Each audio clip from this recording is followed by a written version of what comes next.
ഡൽഹിയെ പിടിച്ചുകുലുക്കാൻ രണ്ട് വൻ പ്രക്ഷോഭങ്ങൾ ഒരേ സമയം.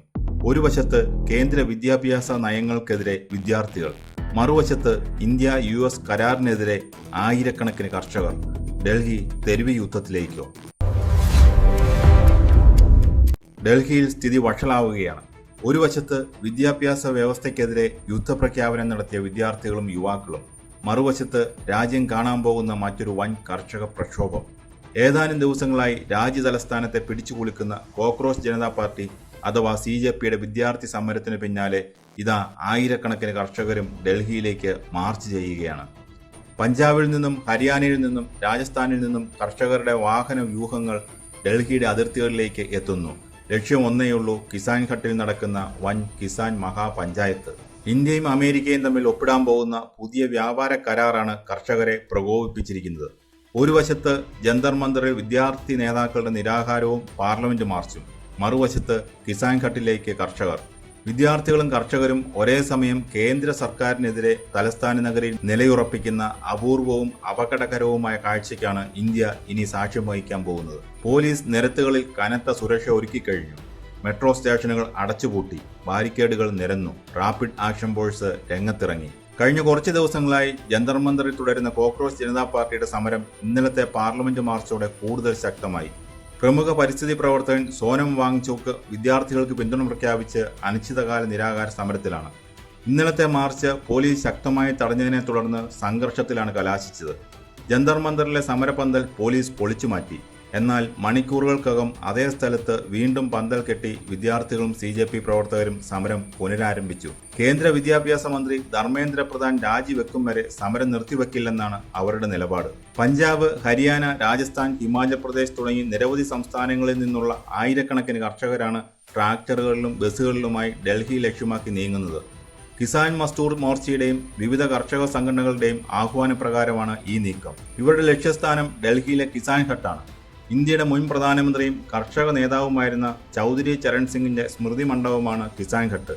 അവിടെ സംഘടിപ്പിച്ചിരിക്കുന്ന കിസാൻ മഹാപഞ്ചായത്തിൽ പങ്കെടുക്കാനാണ് ഇവർ എത്തുന്നത്. വിദ്യാർത്ഥികൾ സമരം ചെയ്യുന്ന ജന്തർ മന്ദറും കർഷകർ ഒത്തുകൂടുന്ന കിസാൻ ഘട്ടും തമ്മിൽ വലിയ ദൂരമൊന്നുമില്ല. കേവലം 5.5 കിലോമീറ്റർ മാത്രമാണ് ജന്തർ മന്ദറിൽ നിന്ന് കിസാൻ ഘട്ടിലേക്കുള്ള ദൂരം. അതായത് തൊട്ടടുത്തായി രണ്ട് വൻ പ്രക്ഷോഭങ്ങൾ ഒരേ സമയം നടക്കാൻ പോകുന്നു. ഹരിയാനയിലെ ശംഭു അതിർത്തിയിലും ഖനൌരി അതിർത്തിയിലും പോലീസ് ബാരിക്കേഡുകളും സിമന്റ് കട്ടകളും വെച്ച് കർഷകരെ തടയാൻ ശ്രമിക്കുന്നുണ്ട്. എന്നാൽ തടസ്സങ്ങളെല്ലാം മറികടന്ന് ഡൽഹിയിലേക്ക് കടക്കുമെന്നാണ് കർഷക നേതാക്കളുടെ മുന്നറിയിപ്പ്. എന്തുകൊണ്ടാണ് കർഷകർ വീണ്ടും ഡൽഹിയിലേക്ക് വരുന്നത്? എന്താണ് ഈ ഇന്ത്യ-US വ്യാപാര കരാർ? ഇത് വളരെ ലളിതമായി മനസ്സിലാക്കാം. ഇന്ത്യയും അമേരിക്കയും തമ്മിൽ ഒരു ഉഭയകക്ഷി സ്വതന്ത്ര വ്യാപാര കരാറിനായി ചർച്ചകൾ നടത്തിവരികയാണ്. ഇതിൽ കാർഷിക മേഖലയും ഉൾപ്പെടുന്നുണ്ട്. അമേരിക്കൻ സർക്കാരിന്റെ ആവശ്യം എന്തെന്നാൽ അമേരിക്കയിൽ ഉൽപ്പാദിപ്പിക്കുന്ന കാർഷിക വിളകളും ക്ഷീര ഉൽപ്പന്നങ്ങളും കുറഞ്ഞ ഇറക്കുമതി നികുതിയിൽ ഇന്ത്യയിൽ വിറ്റഴിക്കാൻ അനുവദിക്കണം. സോയാബീൻ, ചോളം, പരുത്തി, ആപ്പിൾ, ബദാം, പാൽ ഉൽപ്പന്നങ്ങൾ, കോഴിയിറച്ചി എന്നിവയൊക്കെ ഇതിൽപ്പെടുന്നു. കേൾക്കുമ്പോൾ ഇതൊരു സാധാരണ കച്ചവട കരാറാണെന്ന് തോന്നാം. എന്നാൽ കർഷകർ പറയുന്നത് ഇതൊരു മാരക കെണിയാണെന്നാണ്. കർഷകർ ഇങ്ങനെ പറയാൻ 3 പ്രധാന കാരണങ്ങളുണ്ട്. ഒന്ന്, ഭീമമായ സബ്സിഡി വ്യത്യാസം. അമേരിക്കയിലെ കർഷകർക്ക് അവിടുത്തെ സർക്കാർ കോടിക്കണക്കിന് ഡോളറാണ് സബ്സിഡിയായി നൽകുന്നത്.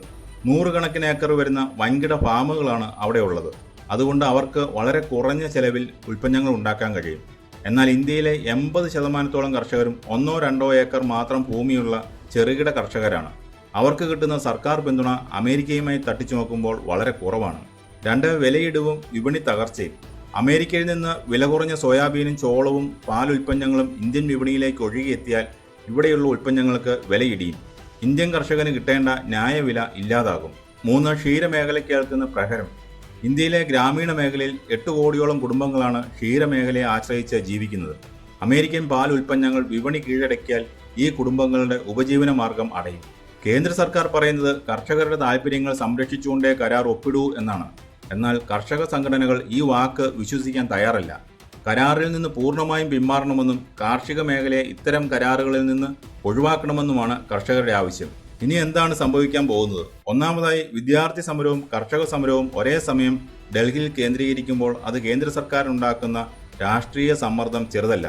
കർഷകരെ അതിർത്തികളിൽ പോലീസ് ശക്തമായി തടഞ്ഞാൽ മുൻപ് സംഭവിച്ചതുപോലെ മാസങ്ങളോളം നീണ്ടു നിൽക്കുന്ന ഉപരോധത്തിലേക്ക് കാര്യങ്ങൾ നീങ്ങിയേക്കാം.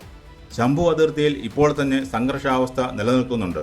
രണ്ടാമതായി സോനം വാങ്ചോക്കിന്റെ ആരോഗ്യനില കൂടുതൽ വഷളായാൽ വിദ്യാർത്ഥി പ്രക്ഷോഭം രാജ്യമെമ്പാടും പടർന്നു പിടിച്ചേക്കാം.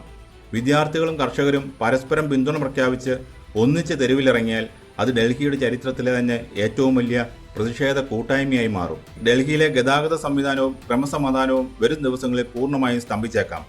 പ്രധാന മെട്രോ സ്റ്റേഷനുകൾ അടച്ചിടുന്നത് സാധാരണക്കാരെ കടുത്ത ദുരിതത്തിലാക്കും. ചുരുക്കത്തിൽ ഡൽഹി വരും ദിവസങ്ങളിൽ ഒരു വലിയ പ്രക്ഷോഭ ഭൂമിയാകാൻ പോവുകയാണ്. ഒരു വശത്ത് വിദ്യാർത്ഥികൾ, മറുവശത്ത് കർഷകർ. സർക്കാരിന് മുന്നിൽ ഇപ്പോൾ 2 വഴികളേ ഉള്ളൂ.